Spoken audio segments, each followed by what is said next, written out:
اتنا پیار قرآن کے ساتھ اللہ کے نبی کرے، فرشتے کرے، اور مولا کریم بھی پیار کرے۔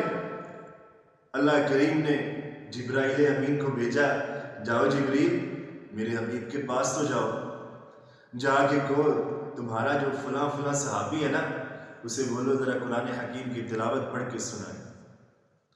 اللہ کے نبی نے فرمایا، اللہ کے نبی نے بلایا اور بلا کے کہا مالک کائنات کی طرف سے تیرے لیے پیغام آیا ہے کہ اللہ رب الحاکمین کہتا ہے تو قرآن پڑھ کے سنائے۔ اللہ تیرا قرآن سننا چاہتا ہے۔ صحابی کی آنکھوں میں آنسو آ گئے، رونا شروع کر دیا۔ اللہ نے مجھے کہا، اللہ نے میرا نام لیا، اللہ کے نبی عرش معلیٰ پہ اللہ کریم نے اس بات کا اعلان کیا، مجھے چنا، میرا قرآن سنے۔ اللہ اکبر۔ قرآن حکیم پڑھنا بہت بڑی عبادت ہے، بہت بڑی سعادت مندی ہے، سننا سنانا